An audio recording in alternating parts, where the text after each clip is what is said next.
Hello, YouTube. What's up, everyone? I hope everyone's doing well. Sorry for the delay in the update on the book.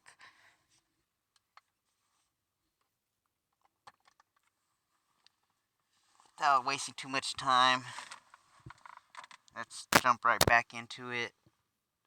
On the last update, we left off pretty much almost at the ending of page 222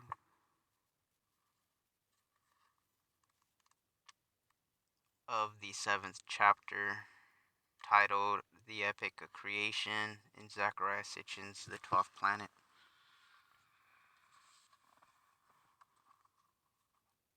The Lord went forth, followed his course, towards the raging Tiamat he set his face. The Lord approached to scan the inner side of Tiamat, the scheme of Kingu, her consort, to perceive. But as the planets drew nearer each other, Marduk's course became erratic. As he looks on, his course becomes upset. His direction is distracted. His doings are confused. Even Marduk's satellites began to veer off course. When the gods, his helpers, who were marching at his side, saw the valiant Kingu, blurred became their vision. Sorry. Were the combatants to miss each other after all? But the die was cast, the courses irrevocably set on collision. Tiamat emitted a roar. The Lord raised the flooding storm, his mighty weapon. As Marduk came even closer, Tiamat's fury grew. The roots of her legs shook back and forth.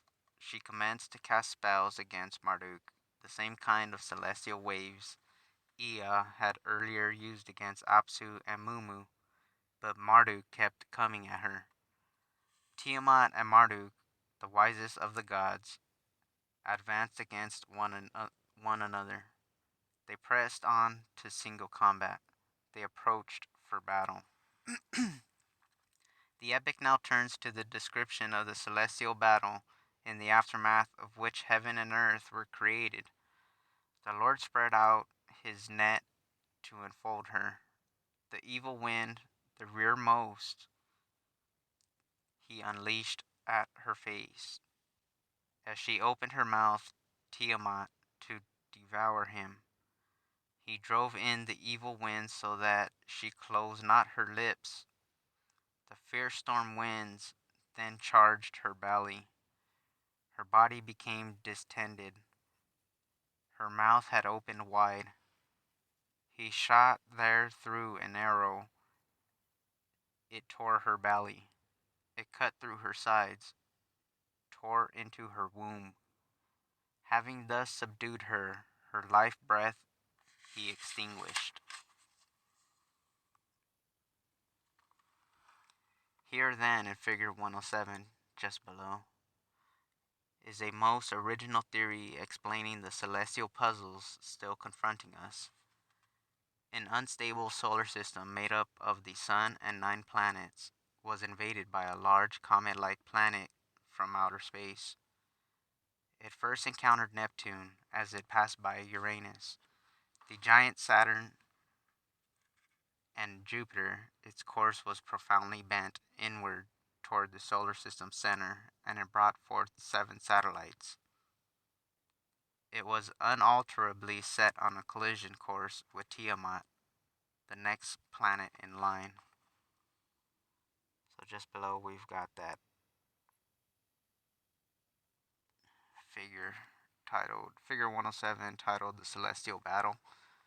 And as you can see, Tiamat first breaking through the giants, as they're called, Saturn and Jupiter, and then making his way to Tiamat.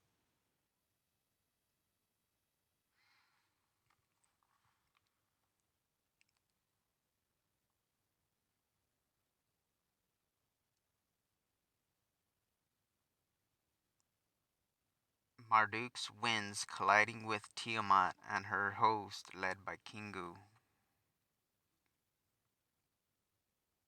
Okay, why is that taken out? But the two planets did not collide. A fact of cardinal astronomical importance, it was the satellites of Marduk that smashed into Tiamat, and not Marduk himself. They distended Tiamat's body, made her, in her a wide cleavage. Through these fissures in Tiamat, Marduk shot an arrow, a divine lightning, an immense bolt of electricity that jumped as a spark from the energy charged Marduk. The planet was filled with brilliance. Finding its way into Tiamat's innards, it extinguished her life breath, neutralized Tiamat's own electric and magnetic forces and fields, and extinguished them. The first encounter between Marduk and Tiamat left her fissured and lifeless, but her final fate was still to be determined by the future encounters between the two. Kingu, leader of Tiamat's satellites, who was to be dealt with separately, but the fate of her other 10 smaller satellites of Tiamat was determined at once. After he had slain Tiamat, the leader, her band was shattered, her host broken up. The gods, her helpers, who marched at her side, trembling with fear, turned their backs about so as to save and preserve their lives. Can we identify this shattered and broken host that trembled and turned their backs about, reversed their direction? By doing so, we offer an explanation to yet another puzzle of our solar system, the phenomenon of comets. Tiny globes of matter, they are often referred to as the solar system's rebellious members, for they appear to obey none of the normal rules of the road. The orbits of the planet around the sun are, with the exception of Pluto, almost circular. The orbits of the comets are elongated, and in most instances very much so, to the extent that some of them disappear from our view for hundreds or thousands of years. The planets, with the exception of Pluto, orbit the Sun in the same general plane. The comet's orbits lie in many diverse planes. Most significant, while all the planets known to us circle the Sun in the same counterclockwise direction, many comets move in the reverse direction. Astronomers are unable to say what force, what event created the comets and threw them into their unusual orbits. Our answer, Marduk, sweeping in the reverse direction in an orbital plane of his own, he shattered, broke the host of Tiamat into smaller comets and affected them by his gravitational pull, his so-called net.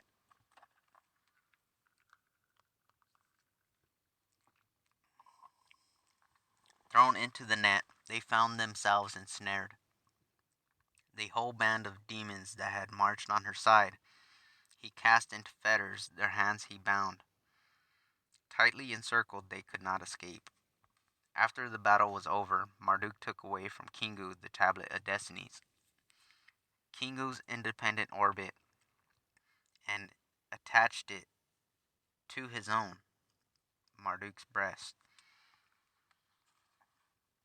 His course was bent into permanent solar orbit. From that time on, Marduk was bound always to return to the scene of the celestial battle. Having vanquished Tiamat, Marduk sailed on in the heavens, excuse me, out into space around the sun, and back to retrace his passage by outer planets. Ea or Neptune, whose desire Marduk achieved, and Shar or Saturn, whose triumph Marduk established. Then his new orbital path returned Marduk to the scene of his triumph, to strengthen his hold on the vanquished gods, Tiamat and Kingu. As the curtain is about to rise on Act 5, it will be here and only here, though this has not hitherto been realized, that the biblical tale of Genesis joins the Mesopotamian epic of creation, for it is only at this point that the tale of the creation of earth and heaven really began. Completing his first ever orbit around the sun, Marduk then turned to Tiamat, whom he had subdued. The Lord paused to view her lifeless body, to divide the monster he then artfully planned. Then a muscle he split her into two parts. Marduk himself now hit the defeated planet, splitting Tiamat into two, severing her skull or upper part. Then another of Marduk's satellites, the one called North Wind, crashed into the separated half. The heavy blow carried this part, destined to become Earth, to an orbit where no planet had been orbiting before. The Lord trod upon Tiamat's hinder part. With his weapon, the connected skull, he cut loose. He severed the channels of her blood and caused the north wind to bear it to places that have been unknown. Earth had been created. The lower part had another fate. On the second orbit, Marduk himself hit it, smashing it into pieces in Figure 108. That's the next page, everyone. The other half of her he set up as a screen for the skies, locking them together as watchmen he stationed them. He bent Tiamat's tail to form the great band as a bracelet. The pieces of this broken half were hammered to become a bracelet in the heavens, acting as a screen between the inner planets and the outer planets. They were stretched out into a great band. The asteroid belt had been created. Astronomers and physicists recognize the existence of great differences between the inner or terrestrial planets, Mercury, Venus, Earth, and its moon, and Mars, and the outer planets, Jupiter and beyond, two groups separated by the asteroid belt. We now find in the Sumerian epic ancient recognition of these phenomena. However, we are offered for the first time a coherent cosmogonic scientific explanation of the celestial events that led to the disappearance of the missing planet and the resultant creation of the asteroid belt, plus the comets, and of Earth. After several of his satellites and his electric bolts split Tiamat in two, another satellite of Marduk shunted her upper half to a new orbit as our planet Earth. Then Marduk, on his second orbit, smashed uh, the lower half to pieces and stretched them in a great celestial band. Every puzzle that we have mentioned is answered by the epic of creation as we have deciphered it. Moreover, we also have the answer to the question of why Earth's continents are concentrated on one side of it and a deep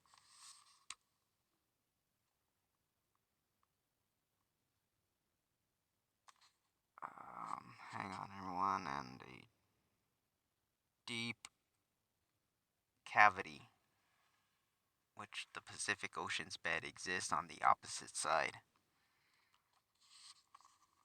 So it kind of jumps over this figure here on this drawing right here. This figure takes up the whole space of the page, including the text at the bottom. So here, Sitchin is talking when Marduk's north wind moon pretty much aiding the structure of Earth, mixing in with that hammered bracelet he was talking about, which is referred to as the asteroid belt.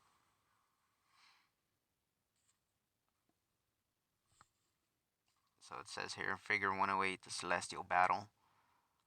Figure B, Tiamat has been split. Its shattered half is the heaven, the asteroid belt. The other half, Earth, is thrust to a new orbit by Marduk's satellite, North Wind. Tiamat's chief satellite, Kingu, becomes Earth's moon. her other satellite, now make up the comets.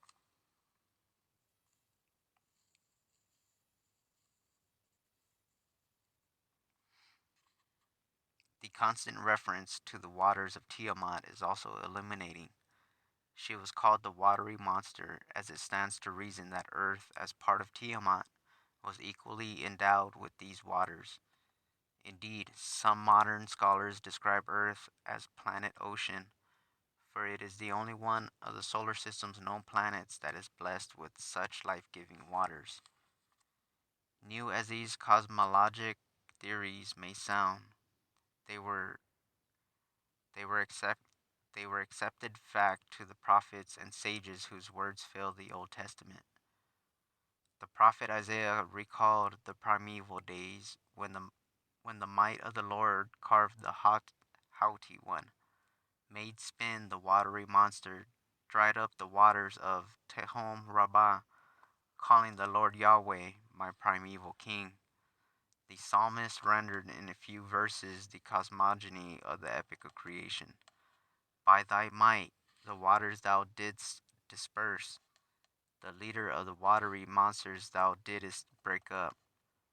Job recalled how this celestial Lord also smote the assistants of the haughty one, and with impressive astronomical sophistication exalted the Lord who, the hammered canopy stretched out in the place of Tehom, the earth suspended in the void, his powers the waters did arrest, his energy the haughty one did cleave, his wind the hammered bracelet measured out, his hand the twisting dragon did extinguish.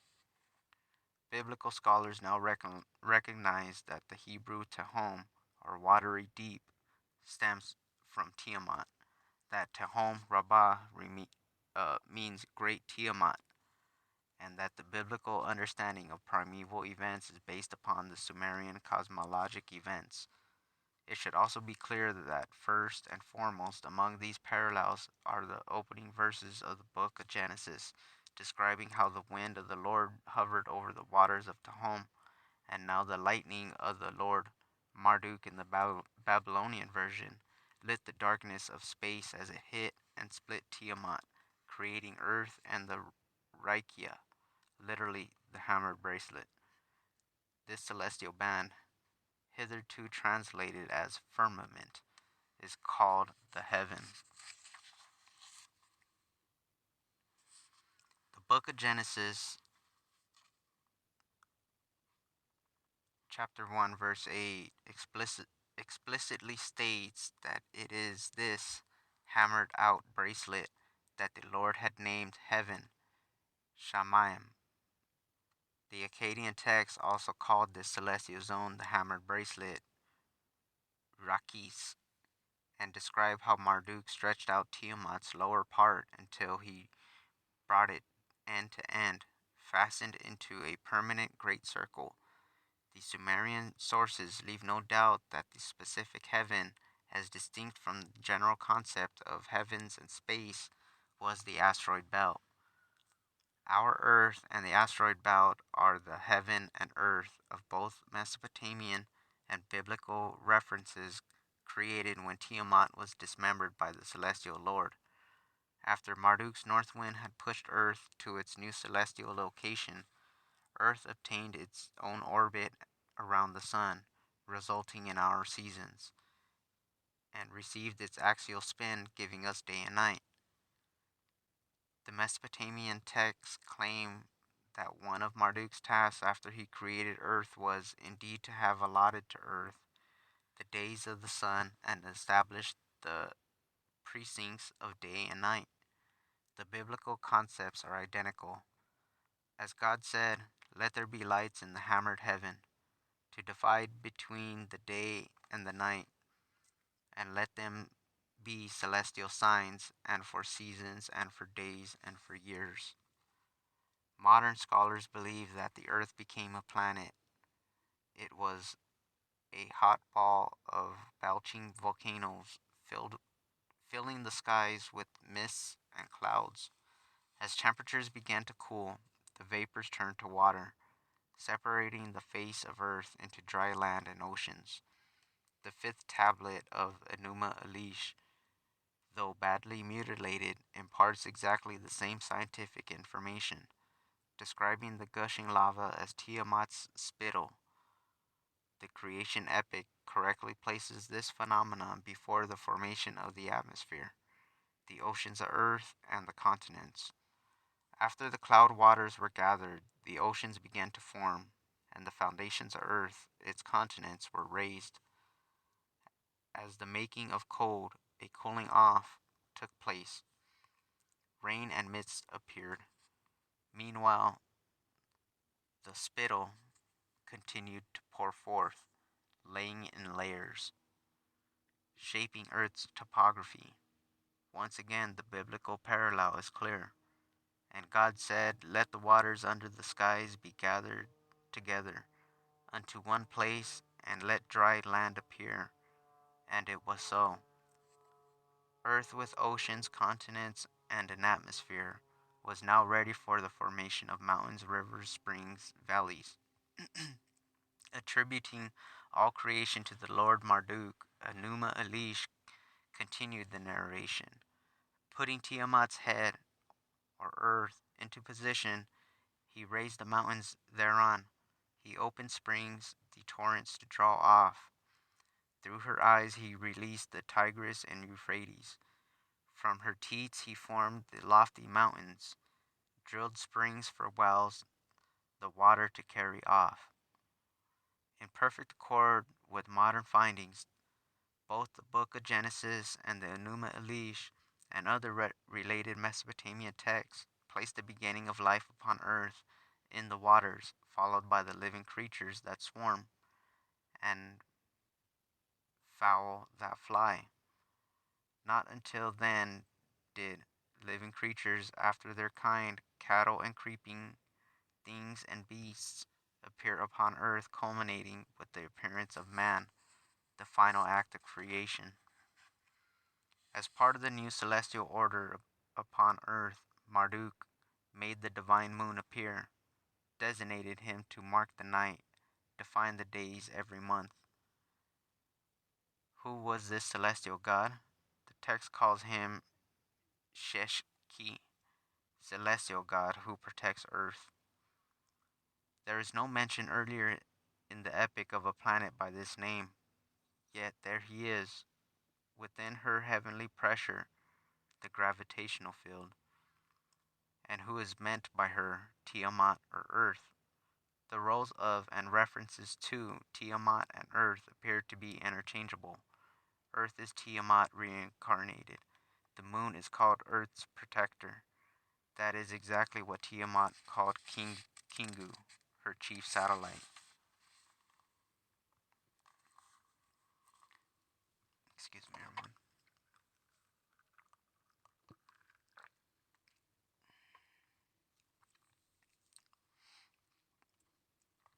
The creation epic specifically excludes Kingu from the host of Tiamat that were shattered and scattered and put into reverse motion around the suns as comets. After Marduk completed his own first orbit and returned to the scene of the battle, he decreed Kingu's separate fate. And Kingu, who had become chief among them, he made shrink. As God Dugei, he counted him. He took from him the tablet of destinies, not rightfully his.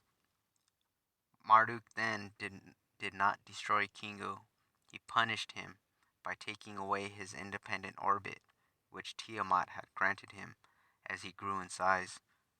Shrunk to a smaller size, Kingu remained a god, a planetary member of our solar system. Without an orbit, he could only become a satellite again.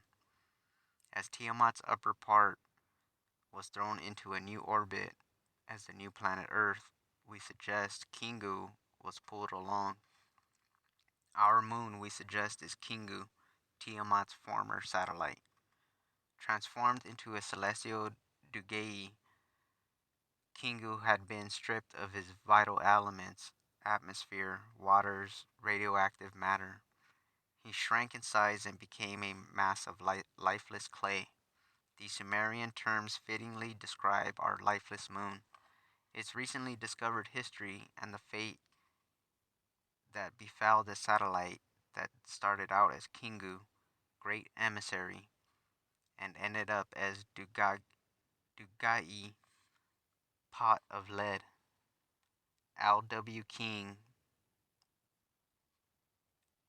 in the Seven Tablets of Creation, reported the existence of three fragments of an astronomical mythological tablet that presented another version of Marduk's battle with Tiamat, which included verses that dealt with the manner in which Marduk dispatched Kingu. Kingu, her spouse, with a weapon not of war, he cut away. The tablets of destiny from Kingu he took in his hand. A further attempt by B. Landesberger in 1923 in the Archive für Kielschriftforschung, I may have pronounced that totally wrong, but I'm sorry, to edit and fully translate the text, demonstrated the interchangeability of the names Kingu, Ensu, and Moon. Such texts not only confirm our conclusion that Tiamat's main satellite became our moon, they also explain NASA's findings regarding a huge collision when celestial bodies the size of large cities came crashing into the moon. Both the NASA findings and the text discovered by L.W. King describe the moon as the planet that was laid waste. Cylinder seals have been found that depict the celestial battle, showing Marduk fighting a fierce female deity. One such depiction shows Marduk shooting his lightning at Tiamat, with Kingu clearly identified as the moon, trying to protect Tiamat, his creator, just below in the figure. I'm sorry, everyone. Oh my gosh. Okay, I'm gonna take a little break. We'll let you guys catch up if you guys are reading along.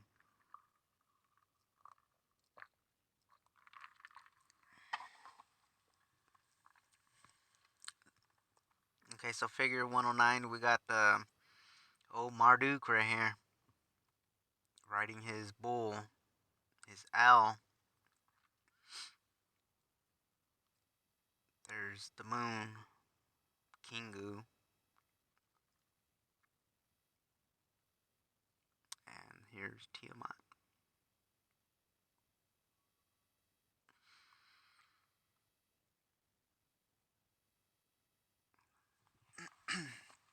This pictorial evidence that Earth's moon and Kingu were the same satellite is further enhanced by the etymological fact that the name of the god Sin, in later times associated with the moon, derived from Su-En, lord of wasteland. Having disposed of Tiamat and Kingu, Marduk once again crossed the heavens and surveyed the regions. This time his attention was focused on the dwelling of Nedimud, or Neptune, to fix a final destiny for Gaga, the erstwhile satellite of Anshar, or Saturn, who was made an emissary to the other planets. The epic informs us that as one of his final acts in the heavens, Marduk assigned this celestial god to a hidden place, a hitherto unknown orbit facing the deep. Excuse me, everyone.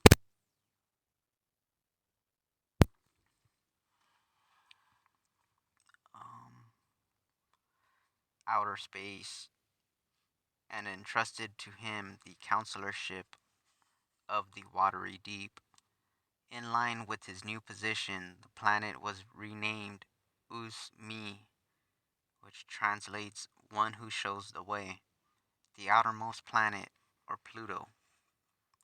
According to the creation epic, Marduk had at one point boasted, "The ways of the celestial gods I will artfully alter. Into two groups shall they be divided." Indeed, he did. He eliminated from the heavens the sun's first partner in creation, Tiamat. He brought Earth into being, thrusting it into a new orbit near the Sun. He hammered a bracelet in the heavens, the asteroid belt that does separate the group of inner planets from the group of outer planets. He turned most of Tiamat's satellites into comets. Her chief satellite, Kingu, he put into orbit around Earth to become the moon. And he shifted a satellite of Saturn, Gaga, to become the planet Pluto, imparting it to some of Marduk's own orbital characteristics, such as different orbital plane. The puzzles of our solar system, the oceanic cavities upon Earth, the devastation upon the moon, the reversed orbits of the comets, the enigmatic phenomena of Pluto, all are perfectly answered by the Mesopotamian creation epic as deciphered by us.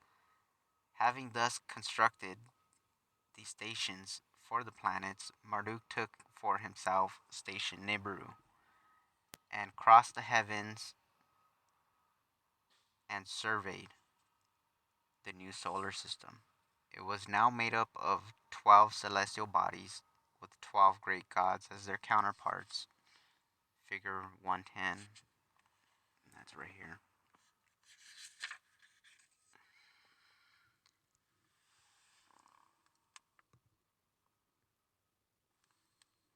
And that wraps up the 7th chapter titled The Epic of Creation in Zecharia Sitchin's The 12th Planet. The next update will be the beginning of chapter 8 titled Kingship of Heaven. With that being said, thank you all for being here. Thank you all for being with me, listening along, following along, liking, sharing, subscribing, all that good stuff. I do appreciate it to the bottom of my heart. I do. With that being said, I hope everyone has a blessed day or night, wherever you may be. And stay safe and calm, everyone. Love y'all.